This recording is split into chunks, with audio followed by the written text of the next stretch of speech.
Cockroach Janata party, ethanol Janata party, ఇప్పుడు ఎండ్రింగ్ Janata party తెలంగాణలో. పేర్లు విచిత్రంగా ఉన్నాయి కదా.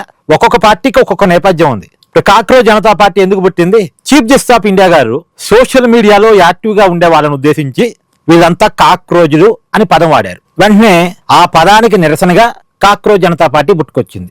ఇప్పుడు ఎండ్రింగ్ జనతా పార్టీ పుట్టడానికి కారణం ఏంటి అంటే, ఈ మధ్య తెలంగాణ ముఖ్యమంత్రి రేవంత్ రెడ్డి గారు పోలీసు ఉద్యోగాలు పెంచడం కుదరదు, ఎండ్రిన్ తాగి, ఎండ్రిన్ అంటే పురుగుల మందు తాగినా సరే, తల కింద పెట్టి తపస్సు చేసినా సరే పోలీసు ఉద్యోగాలు పెంచడం కుదరదు అని మాట్లాడారు. అంటే ఇండైరెక్ట్ గా నిరుద్యోగుల్ని మీరు ఎండ్రిన్ తాగినా నేను కొత్తగా పోలీసు ఉద్యోగాలు పెంచను అని రేవంత్ రెడ్డి గారు చెప్పారు అని. ఇప్పుడు ఈ మాటకి నిరసనగా ఎండ్రింగ్ జనతా పార్టీ పుట్టింది.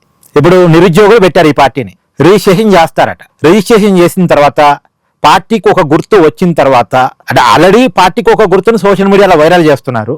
బట్ అఫీషియల్ గా ఎలక్షన్ కమిషన్ నుంచి వచ్చిన తర్వాత నల్గొండ జిల్లా సూర్యాపేటలో ఒక పెద్ద బహిరంగ సభ పెట్టి నిరుద్యోగులు అందరితోటి కలిపి ఎండ్రింగ్ జనతా పార్టీని జనంలోకి తీసుకెళ్తారట. ఇదంతా కూడా ఎందుకు? నిరసనల కోసం. ఈ పార్టీలేమి రియాలిటీలోకి వచ్చి గ్రౌండ్ లో ఎన్నికల్లో పోటీ చేసి ఏదో అద్భుతాలు క్రియేట్ చేస్తాయి అని నేను చెప్పట్లేదు, కానీ ప్రజల్ని తక్కువ అంచనా వేస్తే ఏం జరిగిద్ది అని చెప్పడానికి ఇవన్నీ కూడా ప్యారడీ పార్టీలు, నిరసన పార్టీలు. ఇప్పుడు కాక్రోచ్ జనతా పార్టీని తక్కువ చేశారు, తక్కువ అంచనా వేశారు, కానీ ఏం జరిగింది?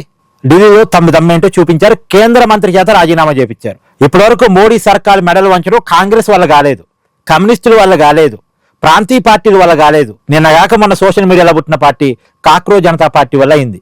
ఎందుకైంది? యువతరం మొత్తం రాజకీయాలకు అతీతంగా రోడ్డు మీదకి వచ్చారు కాబట్టి అయింది. ఇప్పుడు ఎండ్రింగ్ జనతా పార్టీ కూడా వెనకాల రాజకీయ ఎజెండాలు లేకుండా నిజంగా నిరుద్యోగుల కోసం పోరాటం చేస్తే ఏదైనా సాధించారు. బట్ మరి ఎండ్రింగ్ జనతా పార్టీ వెనకాల బీఆర్ఎస్ ఉంటేనో, కేటీఆర్ ఉంటేనో, మళ్ళీ పొలిటికల్ ఇంటెన్షన్ ఉంటేనో అసాధ్యం కాదు. ఇప్పుడైతే ఇది ఒక ట్రెండ్. రాజకీయ నాయకులు ప్రజల్ని అవమానిస్తే అవమానించిన పేరుతోనే రాజకీయ పార్టీలు పెడతారు అనేది ఒక ట్రెండ్. ఒక సమస్యని ఎత్తి చూపడానికి ఆ సమస్యకి సూట్ అయ్యే పేరుతోనే రాజకీయ పార్టీలు పెడతారు. ఇప్పుడు ఇది ఒక ట్రెండ్. మరి చూడాలి ఎండ్రింగ్ జనతా పార్టీ ఎలా ఉండబోతుంది అనేటువంటిది. Please do like, share and subscribe this channel.